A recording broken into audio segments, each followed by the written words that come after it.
때를 기다린 사람들 6번째 제 강의 마지막이고 실질적으로 저희 아카데미 마지막 강의이기도 합니다. 여러분들도 잘 아시는 강태공 이야기를 하도록 하겠습니다. 그 좀 전에 말씀드린 그 주유왕이라는 사람이 이제 춘추 전국 시대를 가르는 아주 지표가 되는 임금입니다. 맨날 포사를 웃기려고 봉화놀이를 하다가 결국은 외적이 쳐들어왔을 때 정작 제후들이 군대를 보내지 않아가지고 장안이 점령당하고 포사하고 주유왕은 피살당합니다. 그리고는 나라가 망합니다. 그때가 기원전 771년이고 그 이듬해 그 아들인 평왕이 동쪽 낙양으로 도읍을 옮기면서 주나라가 간신히 명맥을 유지하죠. 그래서 그 이전을 770년 이전을 서주라고 하고 770년 이후를 동주라고 부르는데 요 동주 때부터를 마침 공자가 편찬한 춘추에 시작하고 여대가 비슷하기 때문에 춘추시대다 이렇게 부릅니다. 그 주나라를 건국하는 데 가장 큰 공을 세운 사람이 오늘 이야기의 주인공인 강태공이라는 사람입니다. 그 낚시꾼 아닙니다. 낚시는 하긴 했습니다만은 우리는 이제 흔히들 우리나라 분들은 강태공 하면은 그냥 낚시 좋아하는 한량으로만 알고 계시잖아요. 그렇죠? 근데 실제로는 낚시꾼이 아니고 정치가입니다. 정치가이자 군사 전문가이자 모략 전문가이기도 합니다. 중국 모략사에 항상 제일 맨 앞에 소개를 받는 그런 인물이기도 합니다. 강태공은 산동반도 지역 출신입니다. 그러니까 오늘 여러분들이 잘 아시는 뭐 칭다오라든지 그 위에 있는 그 뭐죠? 그 요즘 우리나라 분들이 술 많이 마시는 바이주 요즘 이름도 잊어버렸다. 그 이쪽으로 올라가면 또 있잖아요, 그죠? 칭다오 위에 올라가면은 뭐죠? 이름? 마오타이 말고요. 요즘 한국 사람들이 좋아하는 그 중저가 바이주가 있는데, 연태주, 이엔타이. 그쪽 동네가 강태공 고향입니다. 요 강태공은 집안이 가난했기 때문에 마씨 집안으로 대릴사이로 팔려갑니다. 대릴사이로. 근데 이 옛날에 대릴사이들은 주로 노동력 제공을 위해서 가는 거거든요. 여자 집으로. 근데 강태공이 일을 안 해. 맨날 책이나 보고 공상이나 빠지고 이러니까 쫓겨납니다. 그래서 강태공이 서쪽으로 천하를 전전하게 됩니다. 그래서 천하를 전전하면서 많은 직업을 갖습니다. 심지어 정육점도 하고 도살업도 하고 여간업도 하고 그다음에 점쟁이 노릇도 하고 그러면서 천하 정세를 나름대로 이제 분석을 하고 파악을 합니다. 그때가 언제냐 그러면 은나라 말기예요. 그러니까 중국은 하나라가 제일 오래된 나라 하, 그다음에 은, 주 이렇게 갑니다. 요 세 왕조를 3대라고 합니다. 하은주. 하나라 제일 마지막 임금이 여러분들도 잘 아시는 걸 임금이다. 그 다음에 은나라 제일 마지막 임금이 주 임금이죠. 그래서 합쳐가지고 걸주 이렇게 부른다고. 그러니까 폭군의 대명사죠. 요 은나라 마지막 임금인 주임금 시대 때 강태공이 태어나요. 그래서 은나라의 상황도 살펴보고 은나라 수도 근처인 조과라고 하는 곳에서 점쟁이 노릇도 하고 여러 가지를 합니다. 그리고 가만히 보니까 주부락의 문왕이라는 사람이 대단한 리더야. 강태공이 판단했을 때. 한때 은나라에 들어가가지고 은나라 주왕을 모시기도 했어요, 강태공이. 근데 도저히 가망이 없는 거야. 그래서 오래 있지 않고 물러나와서 천하정세를 쭉 훑어보니 주부락의 문왕이라는 사람이 그래도 앞으로 전도가 유망하겠다라는 걸 스스로 판단을 합니다. 그래서 하루는 다른 정보원들, 휴민트를 동원해가지고 얘기를 들어보니 주문왕이 위수 쪽으로 사냥을 나온다라고 하는 정보를 듣습니다. 그래서 위수가에 있는 반계라고 하는 곳에서 강태공이 수조는 뭐냐 그러면 낚싯대를 들이우다라는 뜻이에요. 그러니까 주문왕이 지나가게 되는 그 근처 물가에다가 낚싯대를 들이워요. 근데 낚시 바늘이 없는 낚싯대를 들이웁니다.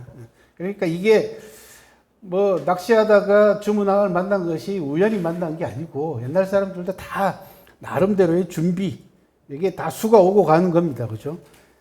그래서 주문항이 지나가다 보니까 수염이 하얀 양반이, 강태공이 주문항을 만났을 때 나이가 60이라는 설부터 시작해서 80이었다라고 하는 설까지 다양하게 설이 내려옵니다. 어쨌든 간에 다 늙은 나이에 만나요. 60 이상은 틀림없이 된 것 같아요. 그 수염이 하얀 노인네가 반개라고 하는 물가에 앉아서 낚싯대를 들이우고 있는데 바늘이 없는 거예요. 이상하잖아요. 그래서 궁금해서 물어봅니다. 아니, 그때는 노인장 왜 물고기를 잡으려고 하는 겁니까? 뭘 하려고 하길래 바늘도 없는 낚싯대를 들이우고 계십니까? 그랬더니 나는 물고기를 잡으려고 하는 것이 아니라 나를 낚아줄 사람을 기다리고 있습니다. 라고 대답을 해요. 선문답이 이제 오고 갑니다. 옛날 사람들이 이렇게 대화 나누는 거 보면은 나름대로 다 이 경지가 보통 경지가 아닙니다. 그 얘기를 들어보니 보통 사람이 아닌 거예요. 그래서 강태공을 모시고 궁궐로 와서 국정 자문, 최고 자문 역할을 줍니다. 그게 스승사자라고 합니다. 사라고 하는 단어가 그때부터 나옵니다. 강태공으로부터 시작된 스승사자는 원래 궁정 내에서 정치와 군사와 모든 분야를 자문 역할하는 최고 자리가 삽니다. 거기에 나중에 수식어가 더 붙으면 클태자를 써가지고 태사, 그 다음에 작을 숫자를 붙여서 소사, 이렇게 부릅니다. 자문 역할에 여러 명이 생길 경우에는. 그래서 어쨌든 간에 사로, 극진이 모시게 됩니다. 이게 강태공이 주문왕을 만나게 되는 과정입니다. 그 사자성어가 반개수조입니다. 저 반개 어디서 들어보시지 않으셨어요? 반개유형원, 그 반개입니다. 반개유형원 선생이 요 부안에 내려와서 나중에 반개수록을 집필하게 되잖아요. 그죠? 그 반개가 이 반개입니다. 이게 기다림의 상징입니다. 반개라고 하는 것은. 원래는 지명 이름입니다. 위수의 한 물줄기입니다. 강태공은 별명이 많습니다. 여씨의 시조이기도 합니다. 여상이라고 부르기도 하고, 그 다음에 여아라고 부르기도 하고, 강상이라고 부르기도 합니다. 강씨의 또 시조이기도 하죠. 여기 진주강씨가 이 양반이 시조입니다. 영광에 진주강씨 많잖아요. 그죠? 수은 강황 선생 그 내산서원에 가서 보시면은 제일 왼쪽에 강태공 얼굴이 그려져 있습니다. 그 다음에 강희식 장군이 있고, 그 다음에 수은 강황 선생이 이렇게 진영이 모셔져 있단 말이죠. 이 양반이 진주강씨 시조고, 강자 보시면 잘 알겠지만 아래에 여자 여자가 붙어 있잖아요. 대단히 오래된 성입니다. 중국에서도 가장 오래된 성 가운데 하나가 저 강씨, 그 다음에 희씨, 여자가 들어가 있는 성씨가 모계사회의 잔재를 간직하고 있는 성씨라고 보시면 되겠어요. 그리고 여러분들이 잘 아시는 판타지 소설인 봉신연희의 주인공이 강태공이에요. 이 봉신연희에서는 이름이 뭘로 나오냐 그러면 강자로 나옵니다. 자아로 나와요. 그 다음에 태공망이라고 하는 별칭도 있습니다. 이게 태공망이라고 별칭은 왜 그러냐 그러면 주나라의 선조 가운데 태공이 있었어요. 이 태공이라는 분이 주문왕한테 언젠가는 네 때 오면은 훌륭한 현자 한 사람을 만나게 될 것이다 라고 예언을 한 적이 있어요. 그래서 태공이 그리든 바라던 사람, 그런 뜻이에요. 태공망은. 그 다음에 사자를 붙여가지고 사상보, 상보는 존칭입니다. 우리로 얘기하면 큰아버지 이런 뜻이에요. 그리고 아까 말씀드린 대로 사는 국정 최고 자문에게 붙여주는 이름이란 말이죠. 그래서 사자를 붙여서 사상보, 스승이자 아버지, 대단한 존칭입니다. 그 다음에 훗날 강태공은 이제 아까 말씀드린 대로 모략의 시조라고 말씀을 드렸잖아요. 그래서 모성으로 불립니다. 중국 사람들은 이 성자 많이 붙이죠, 그죠? 공자님한테는 지성이라고 합니다. 공자님 무덤에 가서 보면, 공자님 이제 사당에 가서 보면은 사당의 본 건물인 메인홀 이름이 대성전이잖아요. 우리도 향교나 이런 데가 문명하면 대성전이라고 돼 있단 말이죠. 공자님의 별칭이에요, 대성전은. 누가 붙인 별명이냐 그러면은 맹자가 붙인 별명입니다. 맹자가 공자님을 일러서 집대성 하셨다 이렇게 얘기를 했어요. 그 집자를 뗀 겁니다. 집대성이라는 단어는 들어보셨잖아요. 그죠? 뭔가 사상이나 철학을 한데 모아가지고 완전히 종합해서, 그죠? 하나의 완성된 형태의 체계로 만들어냈을 때 우리는 집대성했다. 그런 얘기 합니다. 거기서 집자를 떼고 대성이라고 붙입니다. 그래서 공자님 무덤에 가서 보면은 대성, 지성, 문선왕, 지묘 이렇게 돼 있어요. 대성은 집대성의 대성이고, 지성은 지극한 성인, 그 다음에 문성왕은 후대의 황제들이 공자에게 내린 존칭입니다. 왕으로 봉해져요. 문선왕. 그러니까 문을 널리 세상에다가 퍼뜨린 왕이다 해서 그렇게 이름을 붙입니다. 그러니까 손무한테는 병성이라고 불러요. 병가의 성인. 여기는 모략의 성인이야. 그래서 모성이라고 합니다. 그 밖에 귀곡자, 전국시대 때 귀곡자, 그 다음에 유방을 도왔던 유방의 최고의 참모인 장량, 그 다음에 삼국지에 나오는 사마이, 이런 사람들한테도 모성이라고 불러줍니다. 이들이 모두 다 계략이나 계책이나 전략과 전술에 대단히 능숙했던, 중국 사람들은 그걸 뭉뚱그려가지고 모라고 합니다. 모략하면은 우리나라에서는 또 낱말사전이나 이런 위키사전에, 단어사전에 보면은 안 좋은 뜻으로 쓰고 있지만은 전혀 그렇지 않습니다. 모략의 오리지널 저작권자는 중국이잖아요. 그죠? 중국은 어떤 문제에 대한 대단히 합리적이고, 그 다음에 정확한 방법 또는 뭐 계책, 이런 것들을 모략이라고 합니다. 그래서 모성이라고 부르고, 그 다음에 훗날 제자백가들이 모두 다 강태공을 자기네 학파의 시조로 떠받듭니다. 유가에서는 강태공이 유가의 시조다. 그 다음에 법가에서는 강태공이 법가의 시조다. 병가에서는 강태공이 우리의 시조다. 그래서 백가 종사라고 부릅니다. 영화 제목 가운데 일대 종사라고 하는 영화가 있죠. 그죠? 그 종사라는 것은 할아버지다. 그것도 으뜸 가는 할아버지, 선생님, 뭐 이게 다 합쳐진 단어가 되겠습니다. 소설의 주인공으로서 강태공, 이 명나라 때 들어오면은 판타지 소설이 나옵니다. 중국의 전 세계에서 가장 오래되고 가장 유명한 판타지 소설은 서유기입니다. 그죠? 서양은 뭐 반지의 제왕을 되게 꼽긴 하지만 그보다 훨씬 중국에서는 판타지 소설이 훨씬 먼저 나왔어요. 서유기 같은 경우는 얼마나 대단한 판타지 소설입니까? 요 봉신연희 또는 봉신방이라고 하는 요 소설도 판타지 소설입니다. 온갖 요괴와 그 다음에 강자와 강태공이 법력과 도력으로 요괴들을 물리치는, 그리고 그 배경은 은나라 말기에서 주나라 초기에 해당됩니다. 좀 전에 말씀드린 대로 강태공이 은나라 마지막 임금인 주임금의 폭정을 직접 눈으로 목격하고 은나라는 가망이 없겠다 판단해서 주문왕에게 빈 낚싯대로 주문왕하고 만나서 주문왕의 참모가 됨으로써 그 아들 때인 주무왕 때 와가지고 은나라를 멸망을 시키고 주나라를 건국합니다. 그 과정을 판타지 소설로 표현한 게 봉신연희 또는 봉신방이라고 하고, 여기가 강태공이 낚싯대를 들이웠던 반계라고 하는 곳에 조성되어 있는 봉신궁이라고 하는 조형물 유적지입니다. 얼마 전에 영화 나왔었잖아요. 그죠?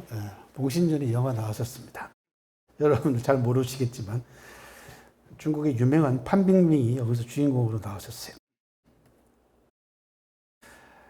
아까 말씀드린 걸 요약하면 이렇습니다. 동쪽 바닷가 출신이고 대일 사이로 들어갔다가 집에서 쫓겨나와서 서쪽 지방을 유랑하다가 도살업, 여관업, 술집, 점쟁이 이런 다양한 직업들을 전전하면서 천하정세를 관찰을 했고, 그 다음에 주문왕을 만나서 사가 되고 그 아들 무왕을 도와가지고 주나라를 건국합니다.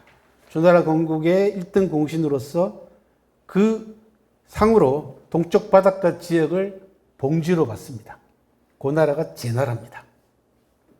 제나라는 어느 쪽 지역이냐 그러면 산동성 서쪽 지역입니다.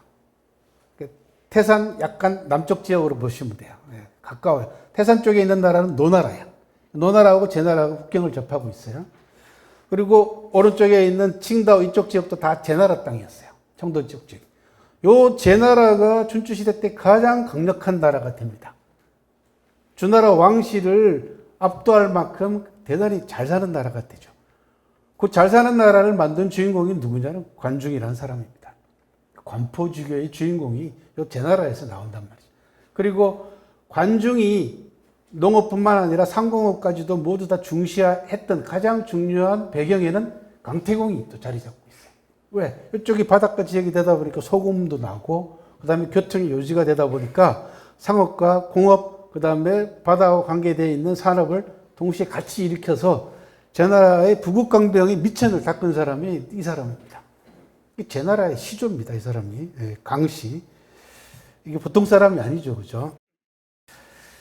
여러 가지 일화를 굉장히 많이 남기고 있는 인물입니다. 소설 속 주인공이기도 하고, 제가 강의 때마다 늘 말씀드린 Back to the Future.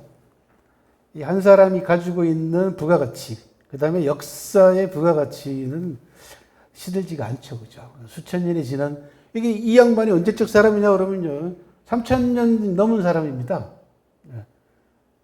주나라의 건국연도가 기원전 1046년입니다. 그러니까 3100년 다 돼 갑니다, 지금. 예. 거기다가 1046 플러스 2023 한번 해보십시오. 그러면은 나오죠, 그죠?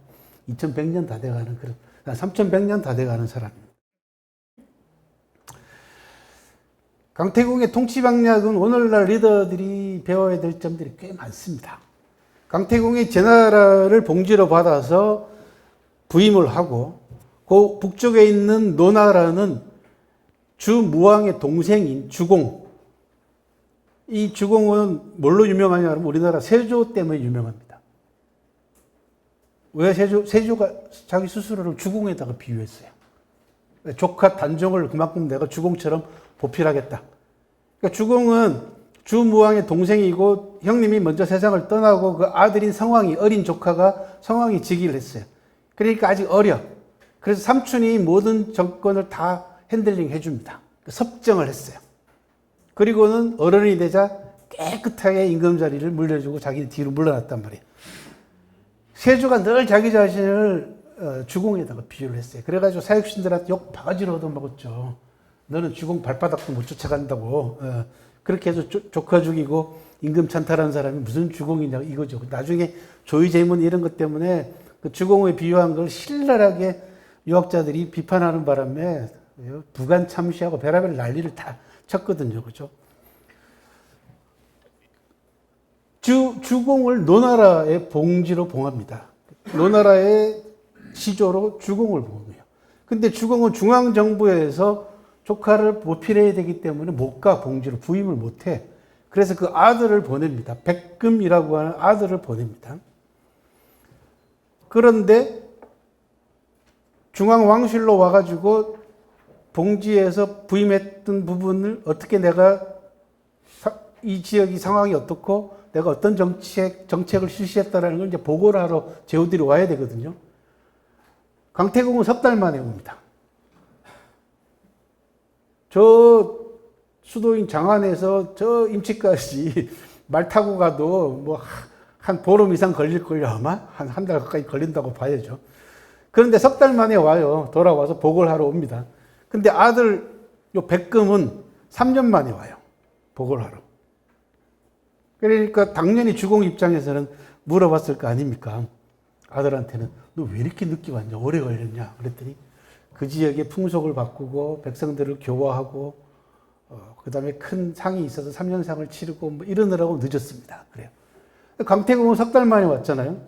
그대는 왜 이렇게 빨리 오셨어? 그랬더니 그 지역의 풍속에 따르고 바꾸지 않고 그 지역의 풍속에 따르고 그 지역 사람들, 제나라 지역 사람들이 하자는 대로 따라 했기 때문에 저는 별로 할 일이 없습니다. 그래서 일찍 왔습니다. 라고 대답을 해요. 그랬더니 주공이 한숨을 쉬면서 이게 장차 노나라가 제나라를 섬기게 생겼다. 라는 아주 유명한 예언을 남깁니다. 실제로 노나라는 내내 제나라한테 치여 삽니다. 실제로. 국력이 약해져가지고. 즉, 한 리더의 국정 철학이 초창기 때 기반을 뭘로 어떻게 닦아놨느냐 라는 것이 결국은 그 나라의 나중에 미래까지도 큰 영향을 미친다는 거죠. 그러면서 주공이 했던 유명한 말이 저겁니다. 평의근인입니다. 모름지기 정치나 정책은 쉽고 사람에게 가까워야 된다.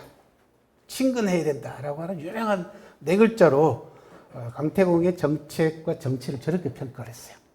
그래야지 백성들이 접근하기도 쉽고 정책을 잘 따르게 되고 불만을 안 가지게 된다.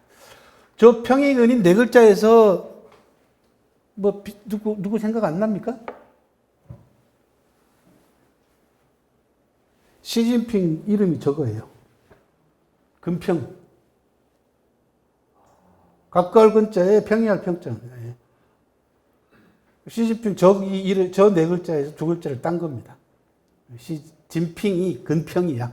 습근평이고 중국말로 읽으면 시진핑이 되잖아요. 그죠? 예. 그래서 무릇 정치와 정책은 백성들이 받아들이기 쉽고 가까워야 된다라고 하는 아주 유명한 네 글자를 얘기를 했습니다. 그렇게 해서 지역 특성에 맞는 정책, 그리고 바닷가의 이점을 살리고 교통의 요지를 장점을 충분히 살려가지고 수산업, 상공업 이런 쪽으로 그 당시에는 철저하게 농업 위주였단 말이죠. 근데 제 나라만 강태공 때부터 시작해가지고 상공업과 수산업을 같이 병행을 합니다. 그래서 초인류 강대국으로 여기에서 관중이 자연스럽게 탄생을 한 겁니다. 관중이 남긴 뭐 여러분들도 너무 잘 아시는 먹고 입는 게 넉넉해야지 예의와 염치를 알고 창고가 가득 차야지 그죠 명예와 치욕을 한다 뭐 이런 유명한 말들이 다 강태공이 한 말이거든요. 관중이 한 말을 다 강태공의 뿌리를 두고 있다 그런 이야기입니다. 강태공의 어록을 좀 보도록 하겠습니다. 강태공의 어록은 주로 육도라고 하는 책에 남아 있습니다. 육도. 6가지 도자는 여러분들이 이제 중국 굴기 하기 전에 중국의 기본적인 외교 정책이 뭐였냐 그러면은 저거잖아요. 그죠? 도광양회라는 겁니다. 도광양회. 도광양회는 뭐냐 그러면 도자는 감춘다라는 뜻이에요. 요 육도 할 때 도자입니다. 좀 한자가 좀 어려운데 원래 도자는 무슨 뜻이냐 그러면 칼집이에요. 칼이 칼집 안에 들어가 있는 걸 뜻합니다. 도자. 그래서 도광하면 빛을 숨기고 그런 뜻이에요. 빛을 감추고 양회 어둠 속에서 실력을 기른다라는 뜻이에요. 그러니까 드러내지 않는 거죠. 중국이 아직 힘이 없기 때문에 다른 나라에게 무력이나 그다음에 뭐 경제력 이런 쪽을 뽐내는 게 아니고 숨어서 조용히 차분하게 실력을 기르겠다라는 것이 후진타오 때까지의 국가 정책이었어요. 그러다가 시진핑 들어오면서 중국 굴기 그리고 여러분들도 들어보셨던 중국어 멍이라고 하는 중국 몽이라고 하는 차이나 드림이라고 하는 큰 캐치프레이즈를 내걸고 중국이 전 세계를 향해서 이제는 우리가 떨치고 일어나겠다라고 얘기를 한 겁니다. 강태공이 남겼다고 하는 육도는 6가지의 은밀한 계책이라는 뜻이에요. 칼집, 숨겨놓은 뜻이에요. 그죠? 육도 속에 나오는 강태공의 어록들입니다. 백성들과 더불어 아파하고 같은 마음으로 일을 이루고 좋지 않은 일은 서로 덮고 좋아하는 일에 서로 모이면 군대가 없어도 이기고 무기가 없어도 공격하고 참호가 없어도 지킬 수 있다. 그 다음 말이 아주 유명한 천하의 명언입니다. 천하는 한 사람의 천하가 아니라 천하의 천하다. 천하의 이익을 함께 나누는 자는 천하를 얻고 천하의 이익을 혼자 차지하려는 자는 천하를 잃는다라고 해서 한 사람의 대단히 민주적인 사고방식을 가지고 있었던 그런 강태공이 이력하고 상당히 밀접한 관계를 가진다고 생각을 합니다. 아까 말씀드린 대로 강태공의 업적과 영향은 제나라 패권의 기초를 닦은 사람이고 나중에 관중의 부민부국 사상에 절대적인 영향을 줍니다. 우리는 어렸을 때 우리 세대는 늘 들었던 얘기가 부국강병이었잖아요. 그죠? 나라를 강하게 하고 군대를 강하게 하는 부국강병이었는데 2600년 전에 관중이라는 사람은 부민부국을 내세웠어요. 백성이 부유해야지 나라가 부유해진다라고 하는 아주 기가 막힌 사상을 내세웠습니다. 그래서 관중의 부민 부국 사상에 절대적인 영향을 준 인물이 강태공이다. 지금 보고 계시는 사진은 강태공 무덤입니다. 강태공 무덤이 여러 군데 남아 있습니다. 하도 돌아다녀가지고. 산동성 고향에도 남아 있고, 이건 지금 하남성에 남아 있는 강태공 무덤으로 전하는 곳이고, 그 다음에 아까 위숫가, 거기는 섬서성 저쪽 서쪽이에요. 그 끄트머리에도 강태공과 관계되는 유적이 여러 군데 남아 있어서 강태공의 족적이 중국 전역에 이렇게 직선으로 쭉 그으면 동쪽에서부터 시작해서 저 서쪽까지 쫙 연결될 만큼 강태공의 족적이 아주 널리 많이 남아있는 그런 상황이기도 합니다. 그리고 아까 말씀드린 대로 강태공은 백가 종사로서 전 제자백가 사상가들이 다 우두머리로 자기는 시조로 추앙을 받는 그런 인물이기도 합니다. 강태공의 사상과 정책에서 가장 주목되는 것 중에 하나는 뭐냐 그러면 미신을 타파한 겁니다.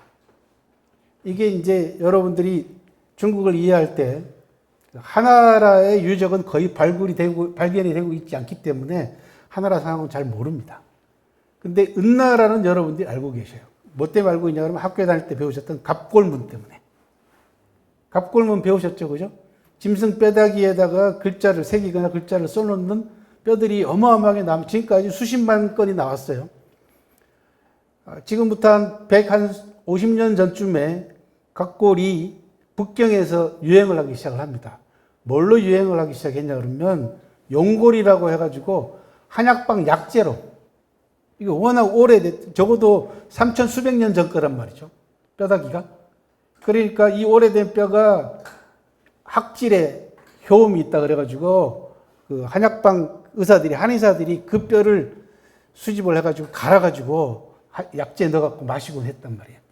근데 왕의영이라고 하는 유명한 식견이 있는 한약방 주인이 저 안양 쪽에서, 하남성 안양 쪽, 이 안양이 어디냐 그러면 은나라 마지막 수도인 은하가 있는 곳입니다. 거기가. 거기서 온 용고를 보니까, 약재라고 갖고 왔는데 보니까 글자가 새겨져 있는 거예요. 그래서 이건 좀 이상하다. 그래서 그것만 따로 모읍니다.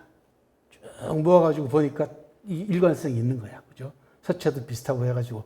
모아가지고 이 사람이 주변에 있는 학자들한테 쭉 선전도 하고 광고도 하고, 그 다음에 이걸 탁본으로 만들어가지고 책으로 만들기도 해요. 그래서 그 출처를 쭉 따지고 올라가 보니까 하남성 안양이라는 곳에까지 올라가는 거예요. 그 안양이 은나라 마지막 수도입니다. 은허라고 하는 곳이에요.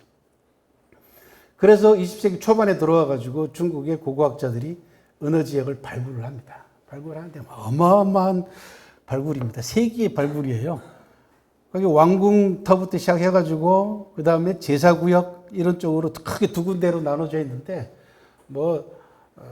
생매장한 구덩이부터 시작해가지고 온갖 구덩이들이 다 나옵니다. 전차를 통째로 묻은 마차갱부터 시작해가지고 그 다음에 하나도 독을 당하지 않은 부호묘라고 해가지고 은나라의 왕인 무정이라고 하는 부인 와이프인데 그 여전사 모습을 하고 있어요. 이게 3,400~500년 전에 여전사입니다. 갑옷을 입은. 이 부호묘는 통째로 발굴되지 않은 천여묘로 발굴이 됐어요. 독을 되지 않은 상태로. 엄청난 유물들이 나와가지고 세상을 깜짝 놀라게 만들어서 지금 세계문화유산으로 지정이 됐단 말이죠. 근데 이 갑골문의 내용들은 전부 다 무슨 내용이냐 그러면 점치는 내용들입니다. 그러니까 은나라 사람들은 점이 생활화되어 있었어요. 특히 귀족들이나 왕족들은 뭔 일만 생기면은 일단 점부터 치고 보는 거예요. 예를 들면 왕이 사냥을 오늘 나가고 싶다 그러면은 점부터 쳐요. 그럼 어떻게 점을 치냐? 일의 크기에 따라 가지고 동물 뼈다귀 종류가 달라집니다. 국가의 큰 제사나 자기 선조들에 대한 어마어마한 제사나 혼례나 이런 것들이 있으면은 거북 백껍데기에다가 거북 백껍데기를 가지고 점 치는 도구로 삼아요. 그럼 어떻게 점을 치느냐? 껍데기에다가 홈을 팝니다. 드릴로. 홈을 파가지고 반대쪽에다가 불을 붙여요. 불로 지져요. 그러면은 탁탁탁 터진단 말이죠. 약한 쪽으로. 선이 짝짝짝 갈라질 거 아니에요. 그죠? 그러면은 그 선의 형태를 보고 길흉을 판단했다는 거야. 웃기죠? 그리고는 그 내용을 그 사이사이에 전부 다 그 조각칼로 글자를 새기거나 글씨를 씁니다. 써가지고 보관을 하는 거죠. 구덩이에다가 보관을 해요. 그러니까 오늘 뭐 간지도 나오죠, 그죠? 임금이 어쩌고 무진년 뭐 어쩌고 사냥 가려고 하는데 길할까요? 뭐 흉할까요? 그러면 이제 길하다 나왔으면 길, 뭐 흉 이렇게 쓰는 겁니다. 이게 각골문입니다. 모든 걸 전부 다 점으로 다 쳤던. 그리고 한자의 기원이 바로 거기부터 출발합니다. 중국 한자로서 현재로서 형태로서 완전한 형태를 가지고 있고 문법적인 구조를 가지고 있는 형태로서는 각골문이 가장 오래된 겁니다. 그러니까 3,400~500년 전에 중국의 한자가 적어도 한자의 기원을 넣고 따지자면 그보다 훨씬 전으로 거슬러 올라갈 수가 있는데 아직까지 그 사이의 단계의 글자들이 안 나오고 있어요. 그래서 그것도 중국사의 하나의 미스테리 가운데 하나입니다. 재미난 건요, 거북 배껍데기를 되게 이제 소 어깨뼈가 제일 많아요. 소뼈, 돼지뼈, 사슴뼈, 심지어 인골도 있습니다. 사람 뼈에다가도 점을 쳤어요. 근데 이 거북 배껍데기가 제일 귀한 전복 수단이 되다 보니까, 도구가 되다 보니까 배껍데기를 이제 화학 성분을 조사를 했더니 동남아 거북이었어요. 자, 동남아 바닷가에서 나는 바닷거북이야. 그러니까 3천 수백 년 전에 은나라하고 동남아 지역하고 교류를 했다는 거죠. 물물교환을 했든지 무역을 했든지 이런 겁니다. 그죠? 이런 상황도 밝혀졌고, 저는 사마천 사기를 공부하는 입장에서 이 은어의 발굴과 각골문의 발견과 발굴은 대단히 큰 의미를 갖습니다. 왜 그러냐 그러면 사마천 사기가 오제원기부터 시작해가지고 하, 은, 주 이렇게 된단 말이에요. 이게 은나라 시대 때 해당되는 거잖아요. 이 은나라 시대 때 사마천이 은나라 임금 세계표를 쭉 기록을 해놨어요. 첫 임금부터 시작해가지고. 근데 100여 년 전까지만 해도 이 기록을 안 믿었어요. 왜? 다른 입증할 만한 방증 자료가 없어요. 그런데 각골문에 나오고 있는 이 각골 문자들을 전부 다 조사를 해보니까 대부분 다 임금에 관한 기록들이고 자기 조상들에 관한 제사 기록이고 하니까 왕계들이 쭉 나오는 거예요. 왕의 서열들이. 그래서 그 왕의, 각골문에 나오는 왕의 왕계표하고 사마천의 사기에 나오는 은나라의 왕계표하고 맞춰보니까 일치합니다. 그래서 사마천 사기 기록이 팩트에 기반한 대단히 훌륭한 역사책이다라는 게 한번 입증이 됐습니다. 또 하나는 전에 한번 말씀드렸네요. 그죠? 진시황 무덤에 관한 기록이 사마천 사기에 상세히 남아 있습니다. 이것 때문에 사마천 사기가 비난의 대상이 됐어요. 왜? 진시황 무덤을 기록하는데 우물 3개의 깊이만큼 파고 들어가서 바닥을 고르고 거기에 문무백관의 인형들을 다 집어넣고 진귀한 보물들을 다 그 안에 넣고 가운데에다가 진시황 시신을 안치하고 바닥에다가는 세계 지도를 그렸는데 강과 하천과 시냇물들은 수은을 흘려보냈다. 기관을 통해가지고. 그리고 천장에다가는 천문도를 그랬다. 그리고는 그 위에 흙을 덮고 그 위에 동을 녹인 샘물을 부어가지고 완전 밀폐를 시키고 그 위에 다시 흙으로 봉분을 덮고 나무를 심었다. 이렇게 기록이 되어 있습니다. 그리고 제일 마지막에 작업한 사람들은 밖에서 문을 걸어서 잠궈서 전부 다 생매장시켜서 죽이고 누군가가 이 무덤으로 침투하려고 접근을 하면은 기관 장치가 작동을 해가지고 자동으로 화살이 발사되고 이렇게 기록이 되어 있으면 실제로 사마천 사기에 완전히 미이라 3잖아요. 그죠? 영화 미이라 3가 이 기록을 바탕으로 해서 만든 영화입니다. 그게. 그러니까 사마천을 비판하는 사람들은 딱 좋은 먹잇감이야. 왜? 이걸 입증할 만한 다른 기록이 없어요. 그러니까 사마천 사기 이전 기록에 이거 비슷한 기록이나 있어야 될 거 아니야. 그러면 이걸 인용한 게 되는 건데 그 기록이 없으니까 뭐라고 얘기해? 네가 가봤냐? 믿을 수 없다. 이게 완전히 신뢰를 완전히 자기가 가보지 않고는 기록이 나올 수 없는 부분이잖아요. 그래가지고 사기의 기록의 신뢰성을 늘 의심받는 가장 중요한 대목으로 요 각골물이 나오기 전까지 은나라 세계도 요 부분, 그 다음에 진시황 무덤에 관한 기록, 이게 가장 중요한 비난의 대상이었습니다. 그런데 80년대 중반에 중국의 고고학자들하고 지질학자들하고 서양의 과학자들이 기술적으로 협력을 해가지고 좀 전에 말씀드린 진시황 내부 기록의 가운데에서 강과 하천과 바다는 수은을 흘려보냈다 라고 하는 기록에 주목을 합니다. 그래서 진시황 봉토에 함유되어 있는 수은 함유량 측정을 해요. 그 쇠 파이프를 딱 진시황 봉토 제일 꼭대기부터 박아가지고 샘플링, 그 다음에 1m 깊이로 들어가서 샘플링, 2m 깊이 들어가서 샘플링, 이렇게 해서 수백 개의 샘플링을 이 파이프가 내려갈 수 있는 데까지 내려갑니다. 박아가지고. 그래서 다 샘플링을 해가지고 그 샘플링마다 수은 함유량을 측정을 했어요. 그랬더니 놀랍게도 진시황 시신이 안치되어 있을 걸로 추정하는 가장 중앙 부위의 수은 함유량이 다른 바깥 주위의 수은 함유량보다 수백 배가 나타났습니다. 근데 이게 수백 배라면 여기 만약 500이라면 500, 400, 300, 200 이런 식으로 쫙 옅어지는 형태로 나타납니다. 세상을 깜짝 놀라게 만들었습니다. 첫 번째는 중국 인민들은 이 소식에 너무너무 기뻐했어요. 특히 지자체 단체장들은. 왜? 도굴당하지 않았다. 누군가가 파고 들어갔으면은 수은은 잘 아시다시피 공기하고 접촉하면은 기체가 돼서 날아가잖아요. 기화되잖아요. 그죠? 그러니까 지자체 단체장들은 야, 저거 파면은 이거죠. 그죠?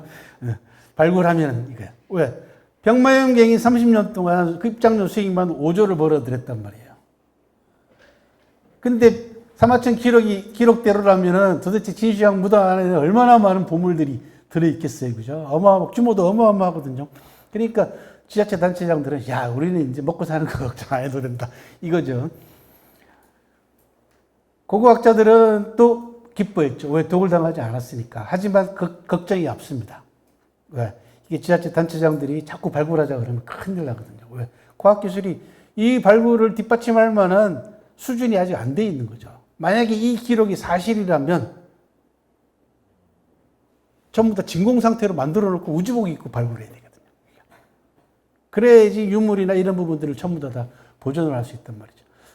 백마용갱에서 출토되는 진나라의 병사들이 원래는 전부 다 색깔이 다 옷이 다 입혀져 있어요. 올 컬러입니다. 그래서 3호갱은 완전히 발굴이 끝났고 1호갱은 아직까지 발굴 중이고 2호갱은 완전히 덮어놓은 상태예요.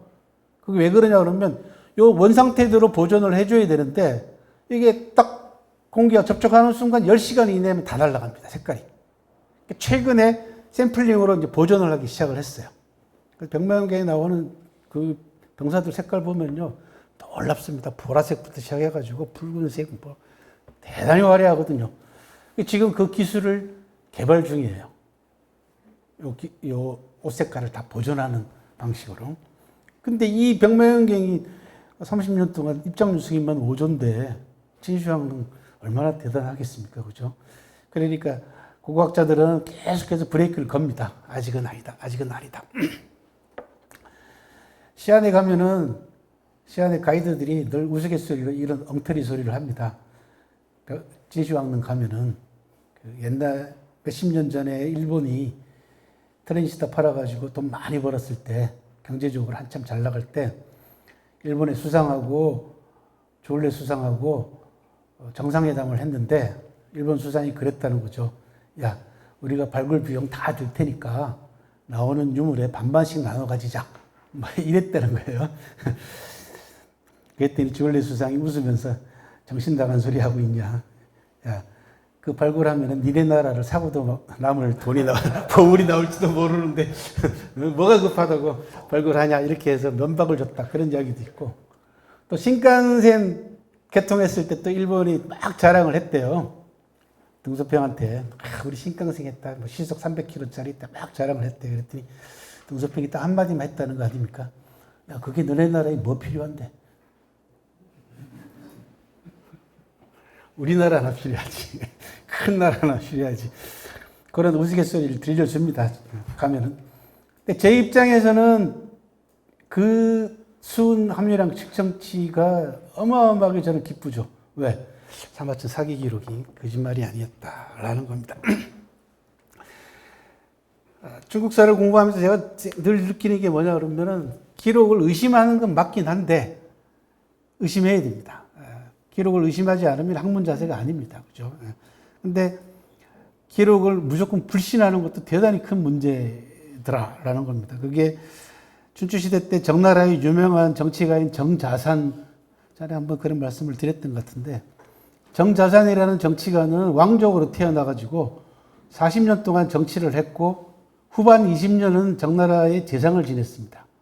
근데 기록이 어떻게 되어 있냐 그러면 정자산이 세상을 떠났는데 장례 치를 돈이 없어서 시신을 광주리에 담아다가 산에다가 묻었다라고 기록이 되어 있어요. 오랫동안 저는 그 기록을 안 믿었습니다. 왕족이고 재상을 지낸 사람인데 장례 치를 돈이 없어? 말도 안 된다라고 생각을 했어요. 근데 6년 전인가 7년 전에 산 위에서 정자산 무덤을 실제로 찾아냈습니다. 그러니까 한 사람의 정신적 그 풍모, 그다음에 그 사람이 남긴 정신적 자산을 아주 속물적으로 제가 오해했던 그런 부분도 있다라는 겁니다. 아무튼 오늘은 강태공에 관한 이야기를 나눴습니다. 강태공의 정책에서 가장 주목할 만한 것은 백성들과 가깝게 지내려고 했고, 또 하나는 농업 위주의 경제 정책을 확대해서 산업과 수산업까지 상공업까지 확대한 부분들, 그리고 미신 타파, 우리가 아까 그 얘기를 왜 했냐 그러면 은나라가 철저하게 미신으로 시작한 나라고 미신으로 망한 나라입니다. 그러다 보니까 주나라도 그 영향을 꽤 많이 받았어요. 그래서 주나라가 주무왕 때 은나라를 정벌하기로 작정을 했는데 비바람 몰아치고 점을 쳤더니 불길하게 나온 거야. 그래서 전부 다 주변에 있는 참모들이 이거 나중에 합시다 이렇게 얘기된 거야. 그때 강태공이 거북 껍데기를 땅바닥에다 집어 던지면서 이따구 것이 뭔 영향력을 발휘할 수 있단 말이냐. 때가 되고 시기가 되고 준비가 됐으면은 당연히 공격을 해야지 해서 공격을 해서 은나라를 멸망시켰다라고 하는 그런 그 미신에 대한 강력한 그 부정적인 견해를 가지고 있던 그런 합리적인 그런 인물이기도 했습니다. 지난주에 나왔습니다. 책이 1년, 2년 가까이 걸려서 지금까지 제가 냈던 간신에 관한 모든 글들을 다 모아가지고 섞어서 세 권으로 정리를 했습니다. 하나는 이론편, 간신론, 그 다음에 12월 초에 인물편, 간신전, 그 다음에 다음 달, 내년 초에 수법편, 간신학, 이렇게 해서 세 분야로 나눠가지고 종합적으로 정리를 했습니다.